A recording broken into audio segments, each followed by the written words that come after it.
श्री स्वामी समर्थ. तुमच्या सर्वांचं आपल्या यूट्यूब चॅनलवर खूप खूप स्वागत आहे. आजच्या व्हिडिओमध्ये मी गुरुवारची स्वामी समर्थ महाराजांची सेवा पूजा कशी करते हे तुम्हाला दाखवणार आहे. आपल्या चॅनलवर नवीन असाल तर चॅनलला सबस्क्राईब करायला विसरू नका. व्हिडिओ संपूर्ण पहा. गुरुवार हा आपल्या सर्व स्वामी भक्तांचा आवडता दिवस असतो. आपण गुरुवार कधी येतो याची वाट पाहत असतो. स्वामी समर्थ महाराजांची सेवा जेवढी करेल तेवढी कमीच आहे. तर आज आपण पाहूया की मी सेवा कशी करते स्वामी महाराजांची. सर्वात आधी आपल्याला स्वामी समर्थ महाराजांच्या मूर्तीवर अभिषेक करायचा आहे. दूध पाण्याने मी अभिषेक केला आहे. जर तुमच्याकडे पंचामृत असेल तर तुम्ही पंचामृताने अभिषेक केला तरी चालेल. सर्वात आधी महाराजांच्या वरती दुधाने अभिषेक करायचा आहे. त्यानंतर आपल्याला पाण्याने अभिषेक करून घ्यायचा आहे. अभिषेक करताना श्री स्वामी समर्थ या मंत्राचा जप करायचा आहे. जोपर्यंत आपली देवपूजा होत नाही तोपर्यंत श्री स्वामी समर्थ या मंत्राचा जप करायचा आहे. त्यानंतर महाराजांना स्वच्छ पुसून त्यांच्या आसनावरती ठेवायचं आहे. जर तुमच्याकडे शाल असेल किंवा फेटा असेल महाराजांना घालून घ्या. माझ्याकडे शाल आणि फेटा आहे, तो मी महाराजांना घातला आहे. महाराजांना शाल आणि फेटा घालून झाल्यानंतर आपल्याला अत्तर लावायचा आहे. हळदी कुंकू महाराजांना लावायचा आहे. चंदनाचा टिळा लावायचा आहे. अष्टगंधाचा टिळा लावायचा आहे.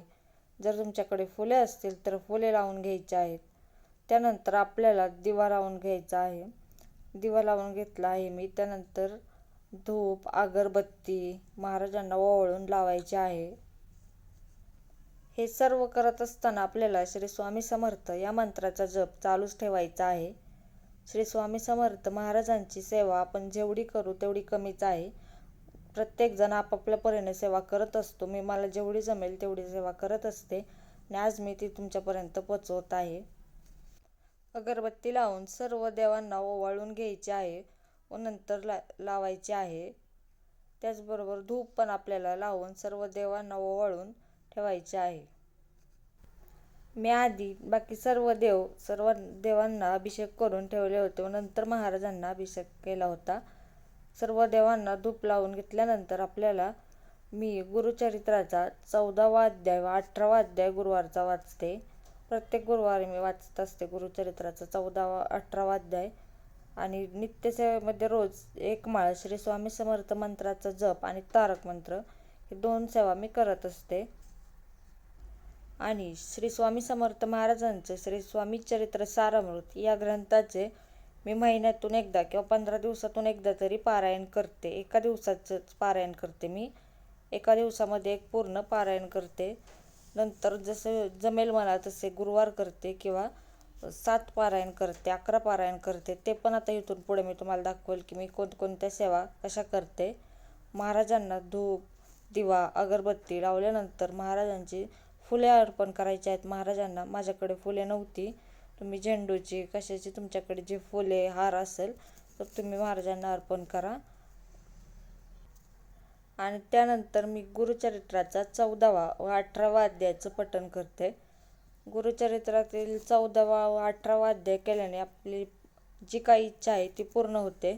पण मी तो प्रत्येक गुरुवारी वाचते. कुठली इच्छा आहे म्हणून असं वाचत नाही. प्रत्येक गुरुवारी मी त्या 14व्या व 18व्या अध्यायाचं पठण करते. गुरुचरित्राचे 14व्या व 18व्या अध्यायांचे सेपरेट पुस्तक मिळते, त्याच्यातून मी हे 2 अध्याय वाचते.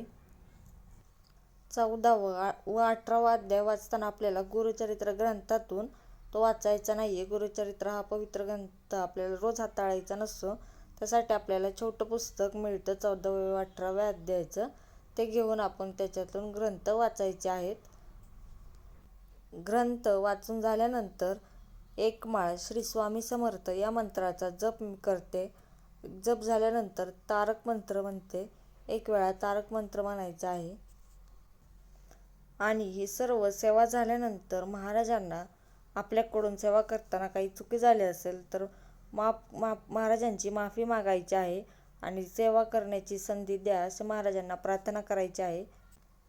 तुम्हाला जर असेच नवीन व्हिडिओ पाहायचे असतील तर आपल्या चॅनेलला सबस्क्राईब करून ठेवा. स्वामी समर्थ महाराजांबद्दल बरेच नवीन व्हिडिओ अपलोड होणार आहेत. श्री स्वामी समर्थ. जय जय स्वामी समर्थ.